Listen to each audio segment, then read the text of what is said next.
Welcome back to this another video. इस video के अंदर हम लोग कंटिन्यू कर रहे हैं हमारी गो लैंग्वेज की जो सीरीज़ चल रही थी। हम लोग सारे गो लैंग्वेज के बेसिक जो पार्ट्स थे उसको कवर करने वाला है इस सीरीज़ के अंदर। उसके बाद में इंटरमीडिएट पे आएंगे, इंटरमीडिएट के बाद में एडवांस देखेंगे और उसके बाद में हम लोग कुछ प्रोजेक्ट्स भी करेंगे इसके अंदर, ठीक है। तो सबसे पहले तो हम लोगों ने पिछले वीडियो के अंदर देखा था, सबसे पहले हम लोगों ने वीडियो में देखा था कि डेटा टाइप्स कैसे लिखे जाते हैं।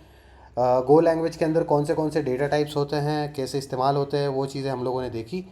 उसके बाद हम लोगों ने देखा कि लूप्स कैसे इस्तेमाल होता है, कंडीशंस कैसे लिखी जाती है। और इस बार हम लोग देखने वाले एरेस के बारे में। एरेस को कैसे डिक्लेयर करते हैं, इनिशियलाइज कैसे किया जाता है और इटरेशन उसके ऊपर किस किस तरह से होता है, ठीक है। तो एक काम करते हैं, सबसे पहले तो जैसे हमारा प्रोग्राम के अंदर होता है कि पैकेज डिक्लेयर करना होता है, पैकेज मेन। क्यों? क्योंकि भाई जो प्रोग्राम मेन होता है, मेन जो प्रोग्राम होता है उसको जो पैकेज होल्ड करता है उसको पैकेज का नाम मेन देना होता है, ठीक है। तो मेन पैकेज के अंदर हम लोगों ने फिर इंपोर्ट स्टेटमेंट लिखना है। इंपोर्ट क्या करवाना होता है? एफ एम टी मॉड्यूल हम लोगों को क्यों इंपोर्ट करना होता है? एफ एम टी मतलब फॉर्मेटेड इनपुट आउटपुट, ठीक है। एफ एम टी हम लोग क्यों इस्तेमाल करते हैं? क्योंकि ये हम लोगों को बेसिक फंक्शनैलिटीज़ देता है, जैसे कि print, printf, println और भी काफ़ी फंक्शंस होते हैं, लेकिन फ़िलहाल हम लोगों को उन्हीं चीज़ों से मतलब है। तो उसी चीज़ों से बात करेंगे हम लोग, उसी के बारे में बात करेंगे। FUNC फंक्शन मेन लिखेंगे। अब मेन फंक्शन के अंदर हम लोगों ने ये पैरेंथेसिस लगा दिए, साथ में एंगुलर ब्रैकेट लगा के प्रोग्राम स्टार्ट करते हैं, ठीक है। तो अब हम लोग अगर एरे देख रहे हैं तो सबसे पहले एरे का डिक्लेरेशन देख लेते हैं कि कैसे एरे डिक्लेयर किया जाता है। तो वैर कीवर्ड के बाद में ARR एरे नाम का ARR एरे के हिसाब से हम लोग वेरिएबल बना रहे हैं। उसके बाद में डेटा टाइप देते हैं और उसके बाद में ये स्क्वायर ब्रैकेट के अंदर साइज़ देना होता है। चलो 5 साइज़ का हम लोगों ने एरे बना दिया, ठीक है। सॉरी। अब हम लोग क्या करेंगे, बेसिकली ये तो एक एरे बन गया हम लोगों का। अब इसके अंदर हम लोगों ने वैल्यूज़ डालनी है। ये तो बेसिकली डिक्लेरेशन हो गया, एरे को डिक्लेयर कर लिया हम लोगों ने। अब इसके बाद में हम लोगों ने क्या करना है, इसके अंदर वैल्यूज़ डालनी है, इनिशलाइज करना है।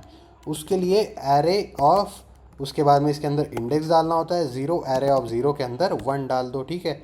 तो उसके बाद में वैसे ही एरे ऑफ 1 के अंदर डाल दो, इसके अंदर 2 वैल्यू डाल दो, ठीक है। तो इसको हम लोग क्या करेंगे, कॉपी कर लेंगे। बेसिकली एक काम करेंगे, इसको कॉपी कर लिया, कॉपी करके नीचे पेस्ट कर दिया और उसके बाद में यहाँ पे 2, यहाँ पे 3 और यहाँ पे 3 एंड नीचे यहाँ पे 4 दे दिया। इससे तो अच्छा टाइप ही कर लेता मैं, ठीक है। यहाँ पे 4 दे दिया, एरे ऑफ 4 और इसके जगह पे हम लोगों ने 5 दे दिया। 5 एलिमेंट्स हम लोगों ने डाल दिए। तो बेसिकली क्यों? क्योंकि इसके अंदर 5 साइज़ हम लोगों ने दे रखी है, ठीक है। तो अब इसके अंदर हम लोगों ने क्या चलाना है, फॉर लूप चलाना है, ठीक है। इटरेट करने के बारे में देखेंगे। तो यहाँ पे हम लोगों ने आई वैल्यू ली और उसको इन्फर करके हम लोगों ने इनिशियलाइज़ कर दिया, i = 0 कर दिया। i इज़ लेस देन क्या करेंगे, लेंथ ऑफ एरे, LEN नाम का जो फंक्शन होता है, आगे ब्रैकेट लगाना मत भूलना। तो ये फंक्शन होता है, इससे क्या होता है, लेंथ कैलकुलेट होता है बेसिकली एरे का। तो जब तक हमारा एरे का लेंथ हम लोगों को मिलता रहेगा तब तक हम लोग इसको इटरेट करवाएंगे और i++ करवा देंगे। अब इसके बाद में हम लोगों ने यहाँ पे प्रिंट करवाना है। तो fmt.printf, प्रिंटफ के साथ में हम लोग क्या लिखते हैं भाई, यहाँ पे लिखते हैं ARR ऑफ, यहाँ पे %d लगा देंगे, %d और इक्वल टू, और यहाँ पे %d लगा देंगे, ठीक है। तो यहाँ पे हम लोगों ने क्या क्या करवाना है, बेसिकली %d की जगह पे हम लोग लगवाएंगे आई प्रिंट करेंगे और दूसरा हम लोग ARR ऑफ आई प्रिंट करेंगे, ठीक है। मतलब array of 0 equal to array of 0 का वैल्यू दैट इज़ 1, ऐसे प्रिंट होता रहेगा। और प्रिंटफ इस्तेमाल कर रहे हैं हम लोग, इसलिए यहाँ पे एंड में लगा देंगे /n, ठीक है। /n लगा दिया ताकि हर नए लाइन पे प्रिंट होता रहे। अब इसको क्लियर तो करवा दिया है ऑलरेडी। एक काम करेंगे, गो रन arrays.go जो कि हमारा फाइल का नाम है, वो हम लोगों ने कर दिया, एग्जीक्यूट करवा दिया। तो ये क्या बोल रहा है, unexpected literal 5 expected type, syntax गलत बता रहा है, ठीक है। तो इसको शायद यहाँ से उठा के हम लोगों ने यहाँ पे डालना चाहिए, ठीक है। ये गड़बड़ कर दी हम लोगों ने, क्लियर, सिंटैक्स जो है थोड़ा गलत हो गया था। तो वैर एरे ऑफ 5 पहले साइज़ देना होता है, उसके बाद में एंड में हम लोग डेटा टाइप देते हैं। तो ये हमारा एरे इटरेट हो गया पूरी तरह से और बिल्कुल सही से आया है। एरे ऑफ 0 = 1, एरे ऑफ 1 = 2 वगैरह वगैरह।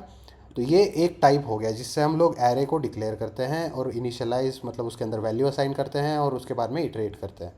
तो एक हम लोगों ने ये देख लिया था। उसके बाद में क्या करते हैं, नया एरे बनाते, ARR1, ये एक नया एरे बना दिया। इसको इन्फर करवा देंगे। इसको हम लोगों ने एरे को बेसिकली साइज़ नहीं दिया क्योंकि इसकी सारी वैल्यूज़ हम लोग पहले ही डालने वाले हैं।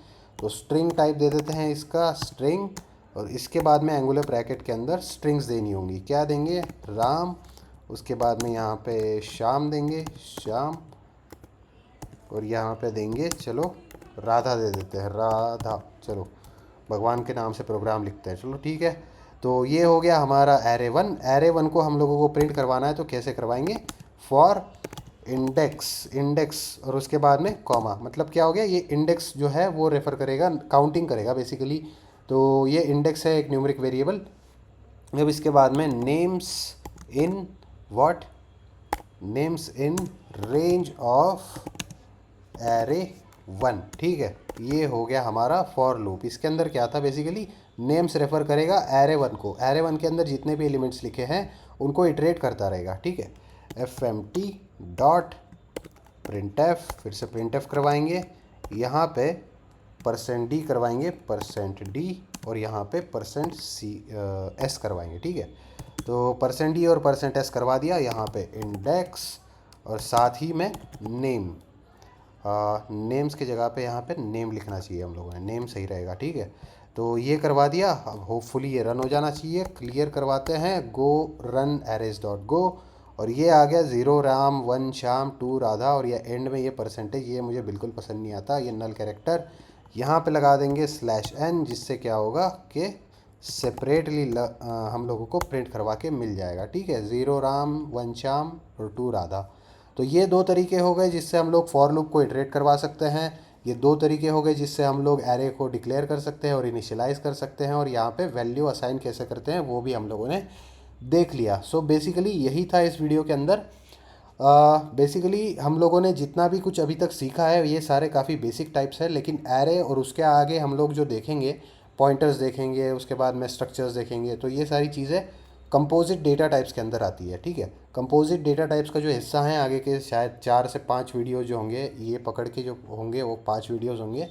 तो 5 वीडियोज़ के अंदर हम 5 कंपोजिट डेटा टाइप्स देखेंगे, और उसके बाद में हम लोग आई थिंक कि काफ़ी कुछ बेसिक जो इम्पोर्टेंट चीज़ें होती है वो देख चुके होंगे।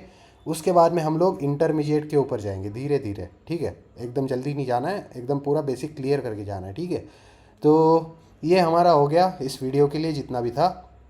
प्लस एक बात बतानी थी, तुम्हारा जो भी फीडबैक है ना वो मुझे ज़रूर सुनाओ। मतलब जो हमारे जो वीडियोस है वो काफ़ी ज़्यादा फास्ट हो रहे हैं, काफ़ी स्लो हो रहे हैं, या फिर जो तुम लोगों को कुछ और बारीकियाँ इसके अंदर की जाननी है, जैसे कि काफ़ी सारी चीज़ें हम लोग इसके अंदर सीख रहे हैं, फास्ट कवर कर रहे हैं, काफ़ी फास्ट कवर कर रहे हैं हम इसको। अगर तुम चाहते हो कि मैं लूप्स के ऊपर वीडियो बनाऊँ तो सिर्फ फॉर लूप समझाने के लिए एक अलग से वीडियो बना सकता हूँ।